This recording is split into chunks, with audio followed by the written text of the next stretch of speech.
Hi and welcome to the online Real Simple Parenting course. You're now making that investment in your child's character bank using the first step, Instruct. We are not here to put out the perfect child. We're here for you, that you're not put out as a parent. Imagine only speaking once. First, though, I want you to watch the YouTube video that's been seen over 1 million times. Count how many times the dad says, "Put that down." Sweetie, we're not getting a toy right now. Put that down, okay? Put that down. Let's get ready to go bye-bye. Do you need a toy, really? Put that down. I know, but Grandmama's going to get you a toy later. Let's put that down, okay? Oh, my goodness. Really?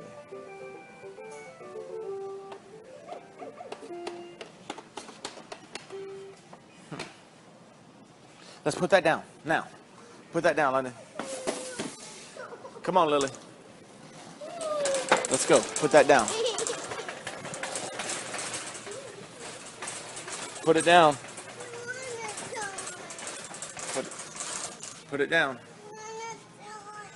Put it down.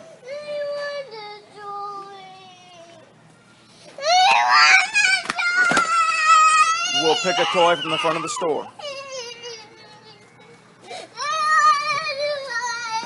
I know, but we'll get a toy from the front of the store. Look how big London's being. He's such a big boy. And what are you being? A baby. So how many times did he say put that down? Wasn't it 10? Get excited, because you're only going to speak once from here on out. So what's driving you crazy right now as a parent? Take a moment to stop and write it down. We'll refer back to this and make sure we bring it home to make a difference. I'll be using the example of a child getting and staying in bed. I'll walk you through this all through the course. Most experts agree that you can begin to instruct a child at the age of 15 months, but I want to remind you that you know your child better than anyone else. You're going to stop and give instructions for 2 reasons: to establish the desired character behavior you do want, and to extinguish what you don't want. We're keeping it simple using our 5 C's: choose, calculate, connect, communicate, and clarify. Choose to be sensitive to your child when giving instructions. If you're off your schedule and your child is tired or maybe ill, that's not the time to stop and give instructions. Choose age-appropriate instructions. How do you know if your child is able to get and stay in bed? You've got a couple options. You can network with other parents or go online for the infinite resources. But the reason why you're doing this is making sure that they're able to follow through with what you instruct. I know you've heard this one before, but it can't be said too many times. Choose your battles carefully. How will you know if it's important? Ask yourself, what would be the long-term consequences if I let this go? Could there be a ripple effect? I know my child is capable of getting and staying in bed, and I want to win the battle. I start with a reasonable routine. We're going to have the child get a drink, go potty, get in bed, we're going to read a book, and then lights out. But what happens if your child begins to push the limits, asks for another drink, wants to go potty again, another book, and begins to hold you captive by pleading for more hugs?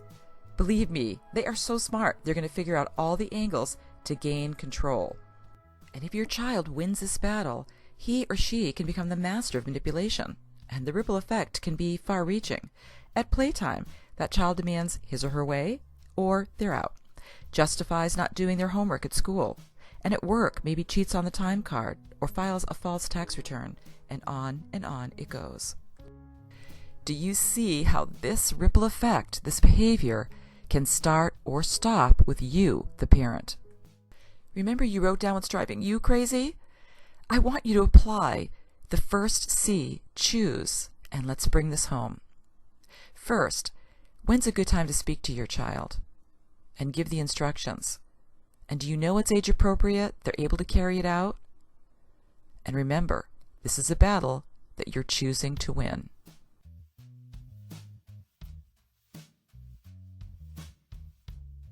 We can now move on to our second C. I want you to think and calculate, what will your child gain if they do what you ask, and what will they lose if they do not? This is going to be important to get it right, because if your child is motivated, it makes your job easier. You'll need to have this all figured out as a parent before giving instructions. In the case of our child getting and staying in bed, it's pretty simple. The child gains the teddy bear when she stays in bed, and the child loses a teddy bear if the child gets up. If we made the right calculation, the child is going to stay in bed. We've established the desired behavior. Going back to what was driving you crazy, I want you now to bring it home. Calculate what the child will gain if they do what you ask, or lose if they do not do what you ask. I want you to notice that we have yet to say anything to the child. We haven't given or spoken our instructions yet. Because the third C is we want to make sure that we connect. The two things that communicate to your child that you mean business and you're serious is you're at their eye level and making eye contact. This may be your very first instructions to a small child. You want your child to look at you every time you speak. If your child is motivated, it makes your job easier. So let's set it up as a game. If you have M&Ms on the table and you say, "Please look at me," and you slide M&Ms over as they keep making eye contact, they gain an M&M. When they take their eyes off of you, they lose the M&Ms. Teaching your child to make eye contact now is investing in your child's character bank, and they will be withdrawing from that very account as an adult. Let's go back to what's driving you crazy and make sure we bring it home. Every time you speak now, your child's going to stop and listen. You're going to connect at eye level, making eye contact. We finally get to communicate our instructions. The first thing is I want you to speak with a kind but firm voice. There's no more screaming or counting to 3. You want to be as positive as possible when giving instructions. In the case of our child getting and staying in bed, we want to say, "Stay in bed," rather than "Don't get out of bed." With positive instructions, you're going to have the best results. Your child is going to be the least likely to rebel or be argumentative. And again, this is going to make your job easier. Talk less, say more is a Swedish proverb. Basically, we want to be heard and not have our child tune us out.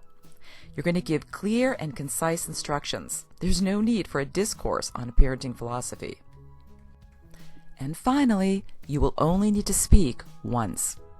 From here on out, you mean what you say when you say it. And your child is going to get that when you're consistent. I want you to stay in bed like you're stuck like glue. When you stay in bed, your teddy bear gets to stay with you. But if you get up, Mommy's going to take your teddy bear away. You want to follow through every time. Stop and think now how you want to communicate your instructions for what's driving you crazy. You want to speak with that kind but firm voice, and can you say it in a positive manner and concise? And remember, you're going to follow through. You only need to speak one time. We've come now to our final C, clarify. The reason why you're doing this is to be certain your child heard and understood the instructions. One of the best ways to clarify and making sure your child understands is to role play. You cannot role play too many times. In the case of our child getting and staying in bed, we can say, "You're going to get in bed like Superman," and then you're going to stay in bed like you're stuck like glue. You want to role play when it's not time for bed. Exactly what you want it to look like. You want the child to demonstrate that and see how quickly they can do it. And again, when the lights are out, they're not moving. You can definitely have fun with this. And the last thing is, you can say to your child, "Show me again what that looks like when Mommy says, go to bed." All too often, parents assume that the child knows what they mean by their instructions. Be honest, share, go to bed. But the best thing you can do is to clarify your instructions by role-playing, making sure that there's no doubt your child knows exactly what you mean. And lastly, you always want to have the child repeat back the instructions. What did you hear me say? In the case of our child getting and staying in bed, we want to say, what did you hear me say about going to bed? And have the child repeat back exactly your instructions. And I would continue doing this until they're out of your house.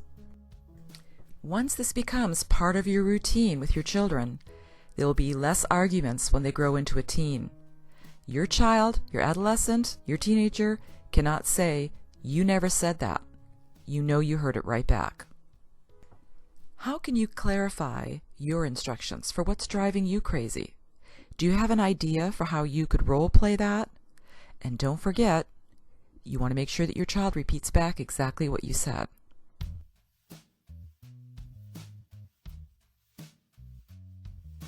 So what would you do different now with the Walmart situation? Giving instructions before they ever entered the store would have helped if the dad had explained the expected behavior, that they were going to just look and not take the toys off the shelf, and sharing what they could gain and lose, maybe a lollipop when they get back in the car. Instruct is just the first step to invest in your child's character bank. The other two steps, reflect and correct, will be in an upcoming class, but they are also included in the book Real Simple Parenting, which you can get on Amazon.